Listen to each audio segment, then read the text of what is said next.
va bien. Aujourd'hui je vous retrouve pour faire la liste de mes films qui ont pour moi été des flops. Petit disclaimer, je n'ai pas inclus dans cette liste les films d'animation, donc Pixar, Disney, ouais, tout ce que je considère dessins animés. Les Barbie, Réponse, Ratatouille, enfin tout ça. Puisqu'il y en a qui se trouvent dans le bas de l'échelle. Un peu organiser cette vidéo, je vais commencer par, comme pour les meilleurs, par du coup le haut du panier. Du coup, enfin là je vais inverser, j'avais commencé par les 18 et fini sur les 20, et là je vais commencer par les 3 pour finir sur les 1 sur 20. Je n'ai pas mis 0 à aucun des films parce que ils ont eu l'effort d'avoir été produits, d'être réalisés, il y a des acteurs et tout, donc quand même faut pas non plus abuser. Quoi qu'il y a une époque, il y en a qui se retrouvaient à 0, mais bon, je me suis dit on va quand même se calmer. Donc je vais commencer par les 3 sur 20, à savoir que Juliette qui monte cette vidéo va me détester entendre parler de cette façon de film qu'elle adore. Je m'en excuse, des unpopular opinion assez, comment dire, gros, dominant. Vraiment unpopular pour le coup concernant certaines réalisations, et il y en a qui sont concernés où il y a plusieurs films dans une saga ou dans une suite de films, donc j'estime qu'ils vont tous à peu près ensemble parce que je veux pas faire le détail de chaque film, sinon il y en a vraiment pour 1000 ans. Donc on commence avec les 3 sur 20 et on commence avec les tuches. Alors étonnamment je les ai pas tous mis, j'ai mis ceux que j'ai vus au cinéma, donc il s'agit du 2 et il me semble que l'autre c'est le 3, c'est ça, donc le 2 et le 3, donc j'ai mis tous les deux 3 sur 20. Je sais que le 2 parle du rêve américain, donc ils vont aux États-Unis parce qu'ils ont regagné une deuxième fois à la loterie. Pour être tout à fait honnête, je me rappelle pas vraiment du film, et je sais que le 3, si je dis pas de bêtises, c'est où il devient président. Alors j'ai passé, on va dire, un bon moment devant le film, sans recul ni rien. Franchement, c'était des films sympas à les regarder, c'était drôle et blablabla. En fait, avec du recul, c'est vraiment pourri, c'est de la vieille comédie française pas ouf, avec des vannes lourdes et juste les trucs du Nord que je trouve qui sont trop réutilisés dans les comédies françaises, comme avec La Ch'ti Famille, etc. Donc, même si je suis allée voir au cinéma et que j'ai passé un bon moment devant, avec du recul, c'est des films que je ne regarderai pas une deuxième fois. Alors, il me semble que Les Tuches, Le Rêve américain, je l'ai vu 2 fois, enfin, je crois que je les ai tous les deux vus 2 fois, mais vraiment, quand je vous dis avec du recul, c'est genre 5-6 ans après, quoi. Donc, vraiment, quand je vous dis que c'est bien après que je me suis rendu compte que c'est des films que j'appréciais pas vraiment, c'est vraiment tard. Il se peut, contrairement aux 18, 19 et 20 que j'ai mis, que j'ai été un peu dure sur certains films, je le reconnais. Le problème c'est que les films qui sont au-dessus je les trouve mieux, et les films qui sont en dessous je les trouve moins bien, donc à un moment je suis obligée de les caler quelque part. Et c'est un peu compliqué de se repérer par rapport à des genres ultra différents, parce que je consomme principalement de la romance et du drame. Donc les caler, et de l'action aussi. Donc la comédie c'est pas vraiment le genre de film que je regarde, c'est un peu chiant pour moi à caler dans mes notes, puisque ce qui se trouve en haut, bah comme vous avez pu voir, c'est de la romance. Enfin depuis j'ai rajouté le Comte de Monte Cristo quoi, mais enfin c'est un peu compliqué pour moi d'arriver à les caler quelque part. Ça fait 4 fois que je répète la même chose, j'arrive toujours pas à m'exprimer mieux que ça, donc on va passer au suivant. Je laisse les bandes annonces pour ceux qui sont intéressés, et voilà, je donne mon avis. Je ne suis absolument pas qualifiée en cinématographie, je n'ai pas fait de théâtre, je n'ai rien fait, je ne suis pas du tout de ce domaine là, mes parents non plus, donc c'est juste un avis de personne qui consomme énormément de films, mais voilà.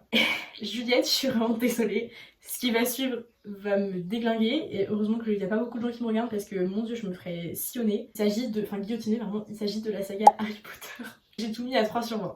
Du coup, laissez-moi, s'il vous plaît, me justifier. Harry Potter, pour ceux qui connaissent pas encore, ce qui m'étonnerait beaucoup, c'est à la base d'une saga de livres qui a été écrite par J.K. Rowling, au passage qui est une autrice extrêmement controversée, qui a eu des propos xénophobes, homophobes, enfin tout ce que vous voulez en phobe, qui concerne pas les gens blancs, et hétérosexuels. Donc, à partir de là, déjà, je trouve c'est un peu compliqué de supporter une œuvre cinématographique inspirée d'une œuvre littéraire écrite par une personne avec des idées aussi arrêtées et borderline. Ça c'est la première chose. La deuxième chose c'est que c'est pas du tout le genre de film que je regarde initialement, c'est pas du tout des films qui m'intéressent. Troisième chose, je les ai regardés extrêmement tard par rapport à la plupart des gens autour de moi, et bah on me l'avait un peu vendu comme un truc de zinzin, et je me suis rendu compte que pas tant que ça, et je crois que j'en avais déjà parlé dans la vidéo où je parlais des films préférés. Quand on me renseigne sur des films et des séries, et généralement j'ai pas le même avis que tout le monde, on m'a vraiment beaucoup conseillé Edith et je me suis vraiment fait chier pendant toute la durée du premier épisode, pareil pour Game of Thrones, donc c'est un peu compliqué pour moi d'arriver devant un film, d'en attendre énormément niveau qualité, niveau scénario, niveau tout en fait, et de pas m'épanouir devant et de me faire chier globalement. Je trouve que c'est moche à regarder, on va pas se mytho, ça date de 2001. Je trouve que même Titanic, le niveau fond vert, est quand même bien mieux calé que Harry Potter. Alors ça demande pas les mêmes effets, mais voilà. En plus de ça, je trouve que les intrigues sont pas forcément super intéressantes. Enfin honnêtement, il y a trop d'infos tout le temps quoi. C'est vraiment, je trouve il y a trop d'infos, il y a trop de secondes intrigues, il y a trop de tout. Vraiment, c'est vraiment, un ras-le-bol général de toutes les informations à retenir et de tous les liens à faire entre les personnages. Je trouve que c'est vraiment, mais vraiment psychologiquement compliqué de suivre la saga tout au long du truc. Et il y a un truc qui est horrible, c'est que je l'ai regardé une première fois quand j'étais en quatrième, et parce que c'est à ce moment-là qu'on en a parlé énormément. Et il me semble que c'est en seconde ou en première, je ne sais plus, que je me suis refait entièrement la saga parce que j'avais en tête de ne pas avoir vu le dernier. Je ne sais pas pourquoi. Et vu que je me rappelais quasiment de rien, je me suis dit bon bah je vais tout me refaire comme ça au moins je serai sûre. Et en fait grosse déception parce qu'en fait j'avais déjà tout vu, donc je me suis retapé une deuxième fois une saga que je n'avais pas appréciée la première fois. Autant vous dire que la refaire une deuxième fois c'était vraiment dur. Et j'ai trouvé que forcément, enfin franchement le plot pas ouf, fait un méchant, en fait il faut avoir pitié de lui, il y en a un autre, il est méchant tout au long du film, mais à la fin on se rend compte qu'il est gentil, mais pourquoi on sait pas trop, enfin en tout cas j'ai pas compris.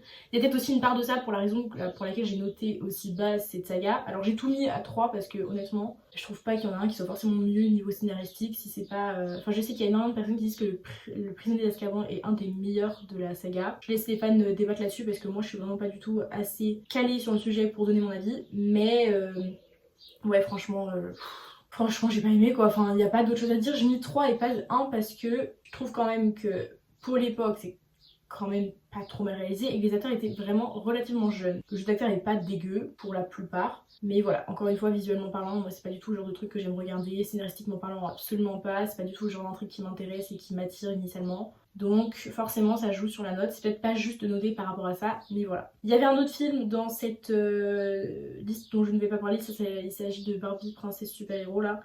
Mais vu que j'ai dit que je citais pas, enfin que je donnais pas de détails sur les dessins animés, on va passer. Pour les 2 sur 20, il y a 9 films, donc je ne vais en compter que 6, puisqu'il y en a un où il s'agit d'une suite, et il y a 2 films d'animation. Donc nous retrouvons Goodbye Lénine, que j'ai dû regarder collège avec mon prof en allemand. Autant vous dire que déjà quand tu parles là-dessus c'est mort. Je suis vraiment quasiment pas capable de vous raconter ce qui se passe. Je crois que c'est juste en rapport avec la guerre, c'est tout ce qui me reste. Je me suis fait chier tout le film. Après c'est un film que j'étais obligée de regarder, donc encore une fois peut-être que c'est aussi le contexte qui fait que j'ai pas apprécié le film en lui-même. Et voilà, je dis pas que c'est un film pourri, hein.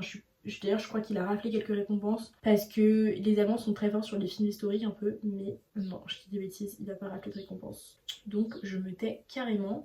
Ah si, il a été nominé mais il a pas reçu de prix. Enfin voilà. Ensuite nous avons American Nightmare, La Purge.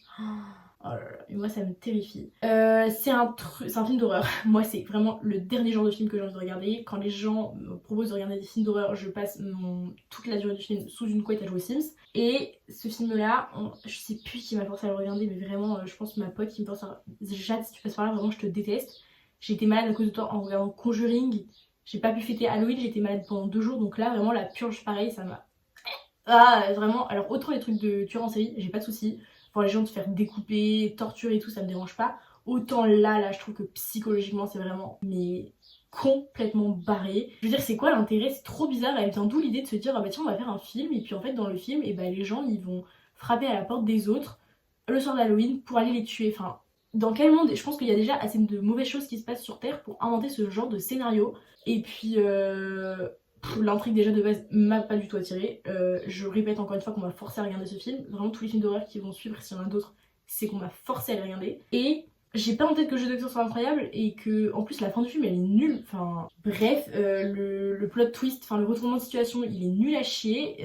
C'est vraiment, franchement, je vais me lâcher sur les gros mots sur certains films, je m'excuse mais nul. Vraiment je recommande pas ce film, même pour les films d'horreur je préfère à la limite que vous regardez Conjuring, ça a plus d'intérêt. Et Conjuring, je vous dis ça alors que j'étais malade. Et Conjuring, je l'ai mis 4 sur 20. Donc voilà. Ensuite, nous avons le Nouveau Testament. Alors, anecdote vraiment, j'ai besoin d'en discuter. Je suis allée voir ce film à l'anniversaire de Candice. Je ne sais pas si Candice passe par là, mais si Candice passe par là, bonjour à toi. Et c'est son papa qui nous a emmenés. On était une bande de copines de 5 ou 6. On était au collège. On est rentré dans la salle, il y avait un couple. Et 5 minutes après qu'on soit rentré dans la salle, ce couple est parti de la salle. Du coup, on était toutes seules avec le papa de notre pote. Enfin, du coup, de la meuf, enfin, de Candice, du coup, qui est son anniversaire. Pourquoi est-ce qu'on a choisi ce film? Je n'en ai absolument aucune idée, je ne comprends pas d'ailleurs, je suis pas sûre que ce soit moi-même qui ai choisi, je pense vraiment que c'est Candice qui a choisi parce que c'est son anniversaire, mais étrange film pour aller fêter un anniversaire, vraiment je ne recommande pas dans ce genre de situation. Et donc le Nouveau Testament c'est l'histoire d'un mec qui est Dieu, et en gros au cours du film on suit la vie de ce mec en particulier, de sa fille, et enfin trop bizarre, le mec à un moment dans le film ça m'a trop marqué, il envoie, je spoil, la date de la mort des gens.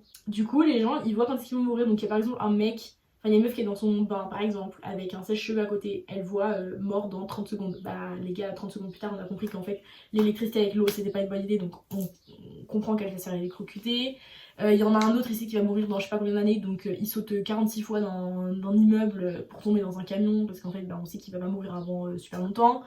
Trop bizarre vraiment comme concept, et puis c'est vraiment glauque comme film, vraiment, je vous assure. Et bref, il y a eu un moment, il y a une scène de cul aussi dans le film, et je me rappelle qu'avec les filles, on était cachés derrière les accoudoirs et tout en mode waouh, c'est la première fois de notre vie qu'on voit une scène de sexe au cinéma, waouh. Bon, après, c'est largement limité, mais par rapport à ce qu'on voit aujourd'hui, mais quand même. Et puis, on avait foutu le bordel dans le cinéma tout le film parce qu'on se faisait trop chier, c'était vraiment nul. L'avantage, c'est que je suis pas la seule à avoir pensé ça de ce film, donc ça me rassure plutôt pas mal. On retrouve juste après, on retrouve À travers ma fenêtre 2.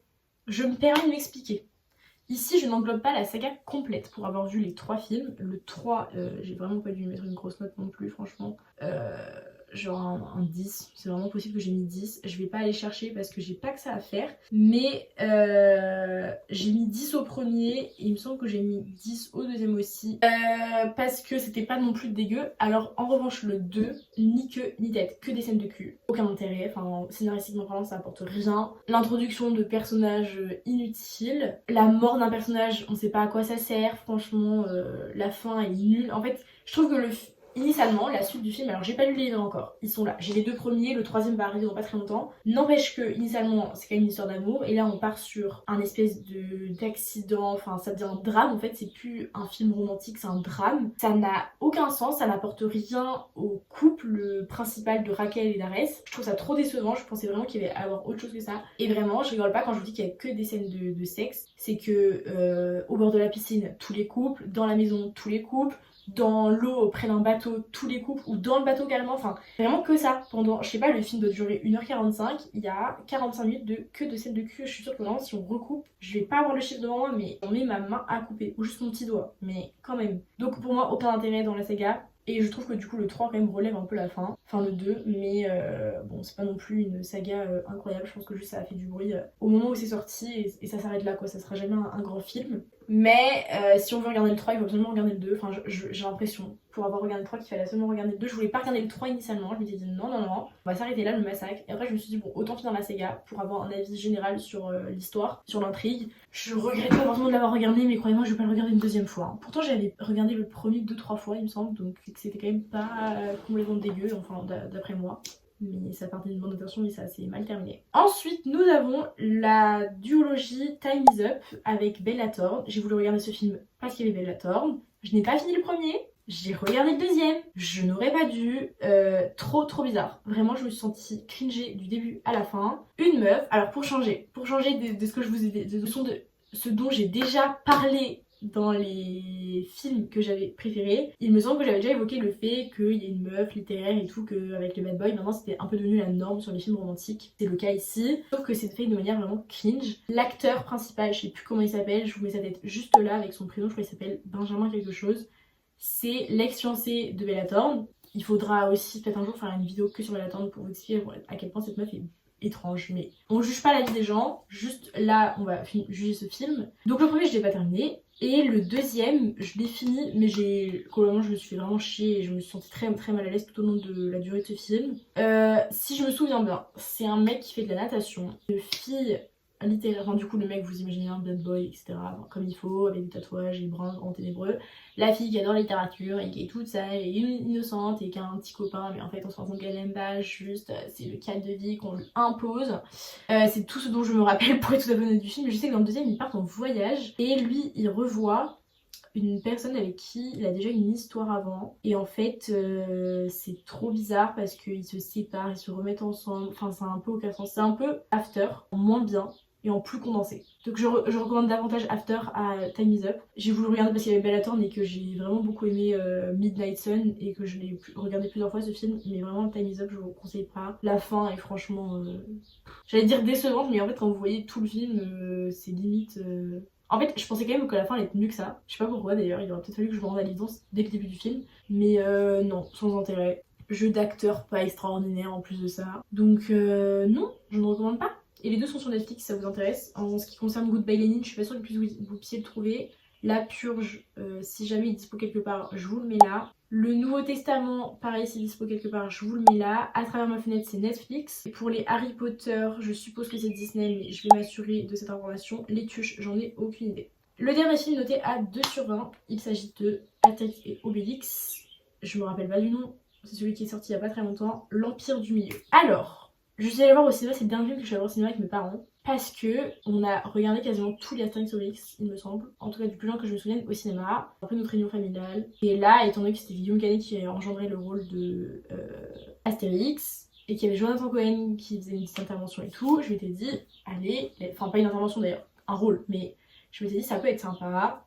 J'ai pas regardé la bande-annonce, je me suis contentée de voir la fiche du film. Mes parents ils étaient oh venez on va le voir ensemble, et j'ai dit ok. Pour ma défense, je note quand même que la note sur Seriebox est à 9,4 pour 556 votes. Donc quand je vous dis que j'ai trouvé ça nul, pareil, encore une fois, je me répète, je suis pas la seule. Après, il y a des gens qui ont mis 20 sur 20, leur avis est douteux, je me demande s'ils ont pas été payés, mais passons. Je vous mets la note Allociné juste ici, pas certaine qu'elle ait été très bonne niveau spectateur non plus, et à mon avis, la critique a pas dû être folle. Donc, il me semble que c'est un film, alors ça date de 2023, c'est plutôt très récent. Ils sont dans leur petit village, hein, Astérix Obélix, et ils traversent l'Asie, je sais plus quoi, pour protéger la fille de je sais plus qui. Vraiment pour vous dire comment ça m'a marqué, et il y a aussi McFly et Carlito qui font une apparence.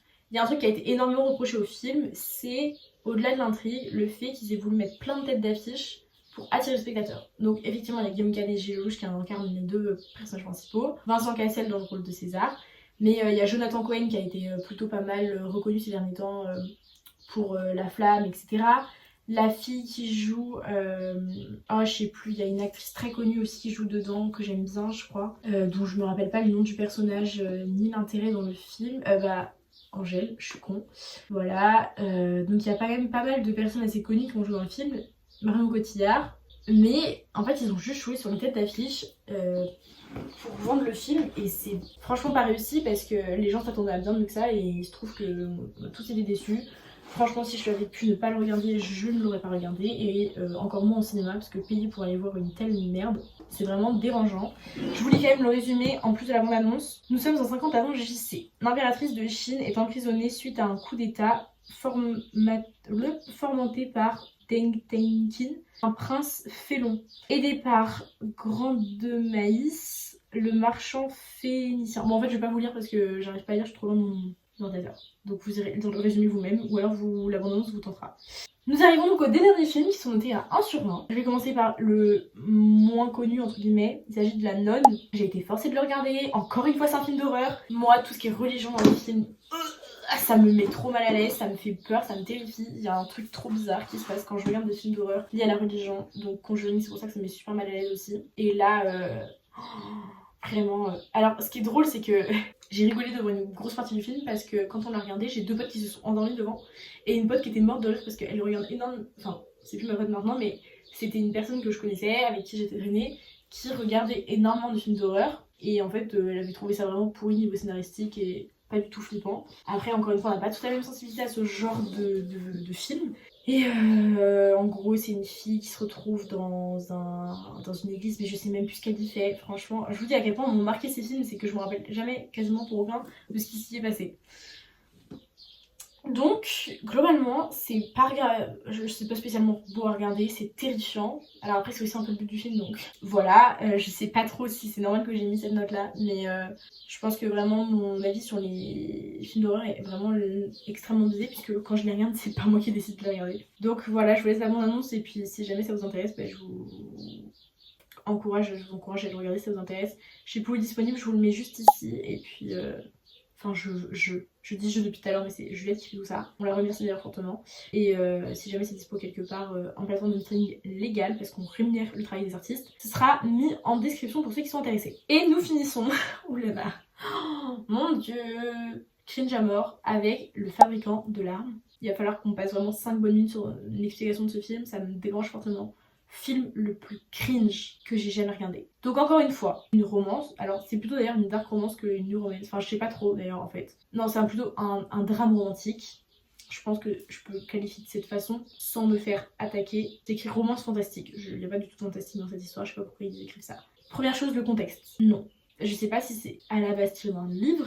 J'ai pas envie de le savoir. J'ai pas envie de savoir s'il y a un livre qui a été fait parce que franchement, pour que ça ait été adapté en livre, en film, il y a vraiment des livres d'Emma Green qui mériteraient d'avoir été depuis bien longtemps adaptés, tout comme 10 000 et qu'on fasse ce genre de choses, ça a été inspiré d'un livre, je trouve ça absolument désolant et grave. Donc c'est un film italien, les Italiens sont énormément portés sur le cul, tout comme les Espagnols. Je me permets, Emma, si tu regardes ta vidéo, je m'excuse pour ta nation, mais j'ai quand même l'impression que c'est légèrement controversé ce genre de sujet par chez nous, plutôt que chez vous. Ensuite, les acteurs, jeu d'acteurs, franchement pas si incroyable que ça. En même temps, vu le scénario qui leur a été pondu, ça m'étonne pas tant qu'ils aient eu du mal à se mettre dans leur rôle. Ou alors qu'ils arrivaient juste pas à rendre le film mieux que ce qui avait été écrit, puisque c'est un peu compliqué de faire avec la merde qu'on leur a probablement donnée. Le scénario nul, le contexte, tout ce qui était bien dans le film entre guillemets, c'était les décors. Globalement ça allait à peu près, les décors étaient pas trop dégueux. Mais on revient avec, en plus, franchement il y a un truc qui met trop mal à l'aise, c'est le lien qu'ils ont. Enfin j'ai pas compris d'où sortait le fait qu'ils s'appréciaient. La fille, elle vient d'un orphelinat, le gars aussi vient du même orphelinat, ils ont été tous les deux adoptés par le même couple. Et alors après, ça viendrait que vous en avez pas entendu parler, il est dispo sur Netflix, donc je pense que pas mal d'entre vous l'ont déjà vu, il est sorti cette année. Ce qui m'a saoulée, c'est qu'on leur crée un lien, sachant que le mec déteste la fille, on sait pas pourquoi, et que toute sa vie il l'a un peu torturée à l'orphelinat, etc. Et puis là, d'un coup, elle, en fait, on apprend qu'elle est trop fan de lui, elle est trop amoureuse de lui, d'où ma belle, d'où t'es amoureuse de quelqu'un qui te déteste. Enfin, je sais pas, il y a un moment, faut se rendre à l'évidence, c'est pas personne fait pour toi. Le mec, en plus acteur, je sais pas pourquoi tout le monde a crushé sur lui parce que, enfin, le mec il a toute la gueule carrée quoi, enfin, il est pas beau. Puis encore une meuf littéraire qui tombe amoureuse d'un bad boy, enfin là vraiment il y a rien qui va.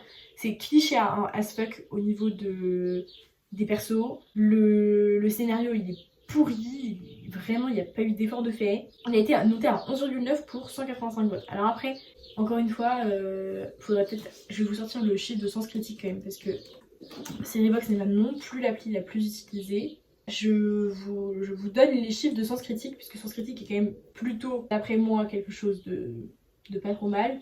3,9, mais je crois que c'est sur 10, Sens Critique, normalement. Voilà, c'est sur 10. 3,9 sur 10. Donc ça fait moins de 2 sur 20. Donc je suis quand même pas trop mal placée pour donner mon avis, je pense. Voilà, je pense que sincèrement, il n'y a rien d'autre à dire. Je vous lis quand même le résumé pour ceux qui sont intéressés par la bande-annonce. Après 17 ans passés dans un orphelinat, Nika voit son plus grand rêve être sur le point de se réaliser. Monsieur et Madame Milligan entament une procédure d'adoption, mais dans son nouveau foyer, Nika n'est pas seule. Avec elle, Rigel, un orphelin charismatique et mystérieux. Déjà, d'où tu décris comme ça un personnage dans un synopsis, enfin moi ça me choque. La cohabitation semble impossible. Enfin, il y a un moment stop quoi, arrêtez de nous créer des scénarios sans effort, franchement. J'ai une pote qui l'a vu. Je me demande combien elle a mis. Je vais aller regarder ça tout de suite. Elle a mis 7. C'est la même pote qui monte cette vidéo actuellement. Et j'ai une autre... Non, il n'y a que moi qui l'ai vu. J'ai pas d'autre pote qui l'ait vu, en tout cas qui l'ait noté sur sa box, donc je peux pas trop me prononcer. Voilà, enfin j'ai encore une fois pas compris le contenu du film. Le mec il se bat un moment avec un autre parce qu'il y en a un qui veut pécho sa fausse demi-sœur. En plus ils ont aucun lien quoi, enfin ils sont juste adoptés par les mêmes gens, mais ils ont pas de lien de sang, pas de lien de famille, rien. Donc en vrai, il y en a qui vont peut-être dire moi, ma belle t'adore à contresens. Oh, mais là, ça n'a rien à voir. Parce que Nick, il a absolument pas torturé Noah pendant 17 ans dans un orphelinat. Donc, à mon sens, c'est quand même bien différent. Et puis, le mec ultra mystérieux qui joue du piano, adoré par la femme qui naît l'orphelinat. Enfin, c'est trop étrange, c'est trop malaisant, c'est trop cringe, il y a rien qui va. Donc, je vous conseille vraiment pas pour le coup d'aller regarder ce film. Je préfère encore que vous allez voir un film d'horreur. Mais là, ça déblaye. Bon écoutez, je vais m'arrêter là. Je vais pas vous lister tous les films que j'ai notés en dessous de 10. Ici s'afficheront quelques mentions honorables d'après moi. Mais, enfin honorables dans le sens pourri, hein. On se comprend. Hors film d'animation, encore une fois. Je répète tout de même que je n'ai absolument aucune formation dans le cinéma, ni rien. Ce n'est que mon meilleur personnel de personnes qui consomment énormément de films ces derniers temps et qui en ont regardé un peu plus de 400. Donc je pense que je peux quand même donner mon avis sur certains sujets. Après, encore une fois, tout ce qui est horreur et fantastique, c'est pas forcément les sujets que je maîtrise le mieux. Donc c'est peut-être aussi pour ça que mes avis sont un peu biaisés. Mais voilà, j'espère que cette vidéo vous aura plu. On se retrouve très prochainement pour une autre vidéo qui sera d'ailleurs un sujet dont je ne me rappelle pas, donc vous découvrirez la semaine prochaine. Salut!